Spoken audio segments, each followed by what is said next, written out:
السلام عليكم خوتي وخواتاتي، ومرحبا بكم من جديد في قناتكم اخبار بلادي. راح نشارك معكم روبورتاج مرعب. غير بالحمير والبغال، المروك كانت تسرق من الجزائر اطنان من الوقود والغاز. قد تقول لي لا هذه كانت تروح للعائلات المعوزه وللفقراء. لا خاوتي، هذا الامر كانت تستغل الحكومه المغربيه في اقتصاد بلدها باكمله، كما حنشارك معكم في هذا الفيديو. أيضا وللمفاجأة السعودية تخرج بتصريح صادم في الجمعية العامة للأمم المتحدة، وتطالب بحل الدولتين وإقامة الدولة الفلسطينية. أنا خاطر نعطيكم أحد الشخصيات اللي كان وراء طلب التأشيرة ولا فرض التأشيرة الآن على المراركة. ولماذا قلت لكم فور ظهوره لأول مرة أنه جنرال مرعب أرعب المراركة؟ أيضا في هذا الفيديو خاوتي حنحكوا على آخر تصريح لوزير الصناعة وملف السيارات. بصراحة قناة النهار الآن دارت عمل جيد، فلم توافق كلام وزير الصناعة، ويمكننا يعني طبعا انتقاد الحكومة تاعنا مش كما المروك. سيرتو هذا الوزير خاوتي ولا وزراء الصناعة الواحد تلو الآخر غير من الفاشل للخوه. نحكي على مجال السيارات مش نحكي على المجالات الأخرى.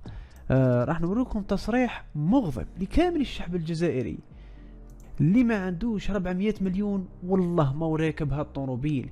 راكم شايفين خاطري ذاك اللي قالهم 406 والله ما راكبها ب 300 والله ما راكبها. اي والله يا خاوتي غير عنده الحق. بس هذوك نروحوا للتفاصيل خاوتي، وقبل ما نبداو في التفاصيل ما تنساوش تشتركوا في القناه خاوتي.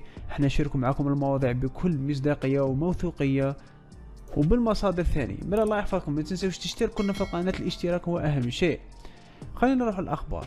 شوفوا خاوتي، الجزائر الآن أحرزت تقدما في كامل المجالات، أصبحت ثالث أقوى اقتصاد في إفريقيا، وبإذن الله خلال سنة 2029 كما قالها الرئيس تبون الجزائر ستحقق أزيد من 400 مليار دولار خلال سنة 2026 فقط ولا 27. قادر تولي حتى بهذا أقوى اقتصاد في إفريقيا.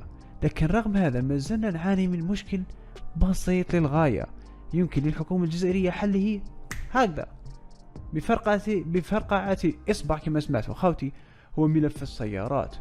ولكن يقول الأمر اللي راه يغضب في الشعب الجزائري هي تصريحات وزير الصناعة. شوفوا ايش قال خاوتي، يعني وكأنه الشعب الجزائري راه يتمسخر كي راه يشتكي من هذا الموضوع. عييت من السيارات ما جاوبوش. شوف عييت من السيارات ما جاوبوش. السيارات راهم كاينين، روح لي كونسيسيونير اشري. هذا واش نحب نقول لك. هنا تعرف باللي هذا الوزير راه عايش في كوكب المريخ، ماهوش معنا في كوكب الجزائر. قالوا روح تشري سيارات راهم كاينين عند لي كونسيسيونير. وين كاين؟ تحوس وين تحوس ما تلقاش. تلقى فقط الناس اللي استوردت السيارات، يعني تلقى غير فقط عند لي شوروم، وذوك السيارات اللي تلقاهم عند لي شوروم يبيعوهم غاليين بزاف لانه استوردوهم وخلصوا عليهم الضرائب وكل هذا الامر. السيارات هذوك اللي داخلوا تاع الجيلي شيلي الفيات قاعدتك ما كانش، دوك تروح لا ميزون يقول لك ما كانش، قاعدتك راهم ماهمش ديسپونيبل. من واش راه يهضر هذا المخلوق خاوتي؟ بسببه وبسبب هذه المخلوقات. شوفوا السيارات دوك شحال ولات تدير خاوتي. ايماجينيو شيفرولي افيو 2010 شوفوا كيف دايره خاوتي. خليكم تميزوا هاليك. شوفوا هذه السياره كي دايره هاليك كحله. يبان مر عليها الزمن، يبان مرت عليها 14 سنه. شوفوا كيف دايره خاوتي. انتم واش راكم خاوتي في هذا الموضوع؟ ما هو الحل؟ وخليني نوريكم الان كيف المروك راهي تسرق لنا في البترول من الجزائر عبر الحمير والبغال. هذا الروبورتاج يكشف هذا الامر. انتم تقولوا بلي احي زوج بغال راح يرفدوا، ولكن خاوتي نهار اللي تلقى بغل رفد لك 70 جيريكان ومدخلين كاش 4000 بغل عبر الحدود كل يوم، هنا تعرف باللي راهم يرفدوا قيس سفينه تاع غاز وش بيك ولا سفينه تاع ايسونس. شوفوا بشمس كل يوم تنطلق مئات الحمير من مدينة وجدة أقصى شرق المغرب. هذا ماهوش حمار مسكين خاوتي، لا هذا عنده موطو، ولكن راه رافد تماما مثل ما راهم رافدين الحمير الاخرين. قال لك مئات الحمير، راكم تسمعوا المئات معناتها قادرة تلحق 1000. حاملة قناني زرقاء كبيرة لملئها بالوقود المهرب من الجزائر التي شددت الخناق على هذه التجارة، مسببة أزمة اقتصادية واجتماعية للمغرب. ويرافق عشرات الشباب وبينهم قاصرون تلك الحمير عبر حقول ومسالك غير معبدة في رحلتها بين حدود البلدين المغلقة لتعود العودة في وقت متأخر من الليل. يعني يفيزيو الليل وقت متأخر من الليل باش يدخلوا سونسمير ويخرجوا سونسمير.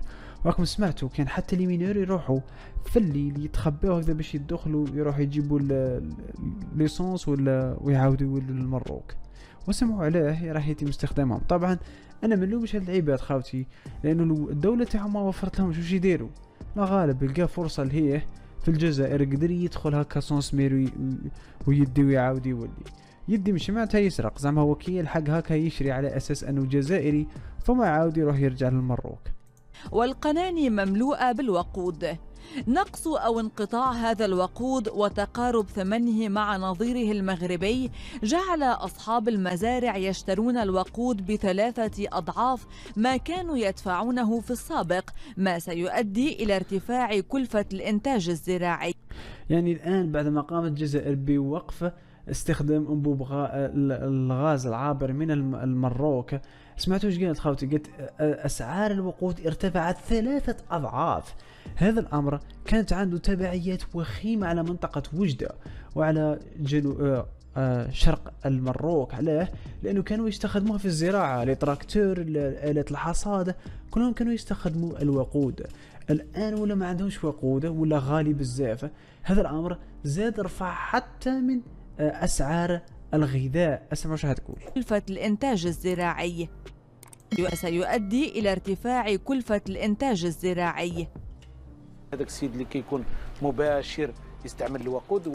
ارتفاع كلفة الإنتاج الزراعي بين قوسين يعني ارتفاع أسعار الخضر والفواكه اللي راهي تنتجها من الزراعة اللي تستخدم فيها الوقود الجزائري.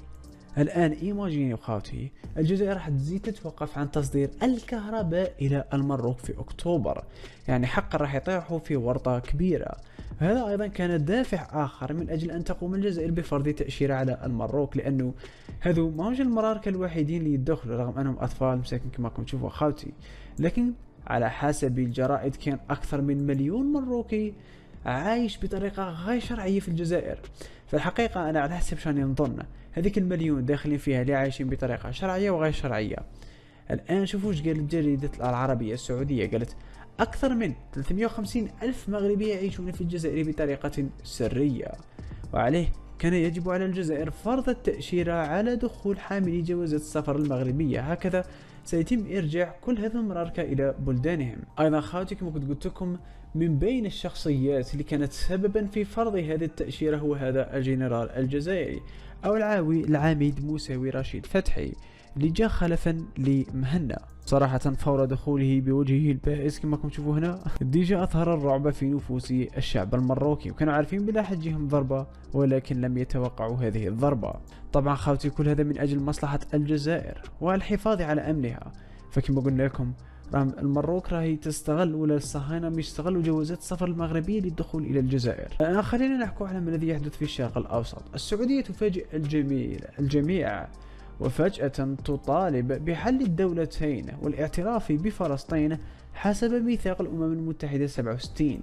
شوفوا خاوتي، إننا اليوم باسم الدول العربية والإسلامية وشركائنا الأوروبيين نعلن انطلاق التحالف الدولي لتنفيذ حل الدولتين، وندعوكم للانضمام إلى هذه المبادرة، مؤكدين على أننا سنبذل قصارى جهودنا لتحقيق مسار موثوق ولا رجعة فيه لسلام عادل وشامل، ونتطلع إلى سماع ما لديكم للإسهام في إنهاء هذا الصراع حفاظا على الأمن والسلم الدوليين. الآن ذكر راح يقول على حسب ميثاق 1967. كما يطيب لي أن أدعوكم لأولى الاجتماعات هذا التحالف في المملكة لنضع سويا خطة عملية لتحقيق أهدافنا المشتركة لتحقيق السلام المنشود. والآن أعطي الكلمة لمعالي الممثل. أخوتي، ليس السعودية فقط من طالبت بحل الدولتين ووقف الحرب، بلجيكا وأيضا فنزويلا. اسمعوا ايش كان يقول ممثل بلجيكا ولا الوزير الأول البلجيكي حول ما يحدث في فلسطين. أمر مرعب، ونوه على أمر لم يتحدث عنه الكثير. For every innocent life lost in Gaza and every discovery of a dead hostage, the prospect of future peace may seem more distant than ever. قال لهم مع كل الآن شهيد فلسطيني إضافي وأيضا مقتل رهينة إسرائيلية عند حماس، مصطلح السلم الآن يصبح أبعد أكثر فأكثر. Today, Gaza lies in rubble. Over 15,000 people need prosthetics because of lost limbs. 10,000 of these victims are children. كلمة قوية جدا خاتي. قالوا الآن غزة تعيش تحت الركام. أكثر من 15,000 فلسطيني يحتاجون إلى أطراف صناعية، يعني يد صناعية ولا أرجل صناعية. يقولون من بين هذا 15,000 شخص 10,000 كلهم أطفال. ليس فقط وزير الخارجية البلجيكي من دافع عن فلسطين وطلب أيضا بحل الدولتين، عدنا أيضا وزير الخارجية تاع فنزويلا. قال لهم إسرائيل أصبحت آلة موت يجب إيقافها على الفور، كل ذلك بالتواطؤ الأمريكي الأوروبي. ثم رشاكم خاوتي في هذا الموضوع أيضا، خبروناكم في التعليقات. كما راكم تشوفوا رانا وصلنا لنهاية النوم.